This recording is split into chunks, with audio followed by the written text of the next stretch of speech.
का psychological pressure क्या होता है। जब आपके खुद के पैसे स्टेक पर होते हैं ना, रिस्क पर होते हैं, तो क्या होता है कि जो आपकी साइकोलॉजी होती है वो चेंज हो जाती है ड्यूरिंग ट्रेड। देखिए ये बात मैंने आपको पहले भी हर लेक्चर में बताई है, गाइड की है, एक्सप्लेन की है कि रिस्क मैनेजमेंट और डिसिप्लिन बहुत ज़्यादा ज़रूरी है फॉरेक्स मार्केट के अंदर। इसी वजह से डेमो अकाउंट्स और रियल ट्रेडिंग के दरमियान एक ये गैप होता है। आप क्या करते हैं, आप जो बिगिनर ट्रेडर वो ये करते हैं कि डेमो अकाउंट्स को सीरियसली लेते ही नहीं है। वो बस जैसे भी या होता हो ना, जैसे भी समझ नहीं उनको आ रही कि उन्होंने करना क्या है, वो डेमो को यूज़ करते हैं और वो कहते हैं कि भाई हमें समझ आ जाएगी। वो जाते हैं रियल अकाउंट पे और अपना वहाँ पर पैसे इन्वेस्ट करते हैं और उनको लॉस ही होता है। कॉमन मिस्टेक्स जो बिगनर्स को अवॉइड करनी चाहिए, देखिए अगर आप डेमो ट्रेडिंग कर रहे हैं ना, तो ये कॉमन मिस्टेक आपने बिल्कुल अवॉइड करनी है। नंबर 1, अनलिमिटेड रिस्क लेने की जो आदत है ना, लोग क्या करते हैं कि डेमो अकाउंट में ना बिना किसी स्ट्रेटजी के, बिना किसी फियर के ट्रेड लेते हैं। उनको समझ नहीं आती, वो रैंडमली ट्रेड बहुत ज़्यादा लेते हैं। इससे होता क्या है,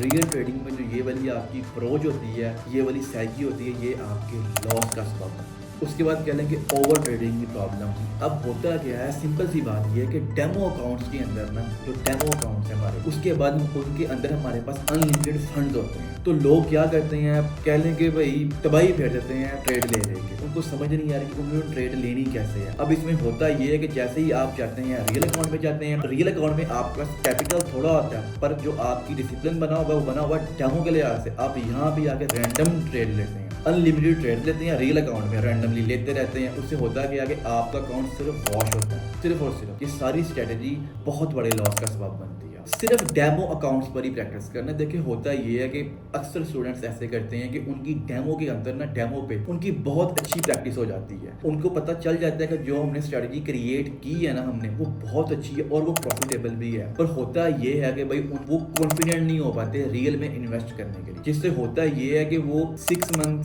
3 मंथ काफ़ी टाइम तक ट्रेडिंग ज़रूर करते हैं, डेमो पे करते हैं, अपनी स्ट्रेटेजी को इम्प्रूव नहीं करते, लेकिन उनके अंदर कॉन्फिडेंट नहीं आता है रियल पैसे इन्वेस्ट करने के लिए। एक यहाँ पर आपको मैं आज के लेवल की ना प्रो टिप दे देता हूँ। कह लें कि इमोशन और साइकोलॉजी को कंट्रोल करना ना, आप सिर्फ और सिर्फ रियल ट्रेडिंग पे ही सीख सकते हैं। सिंपल सी बात कि अगर आप इन मिस्टेक्स को अवॉइड करेंगे ना, मैं आपको गारंटी देता हूँ कि आप 100% प्रॉफिट में जाएंगे।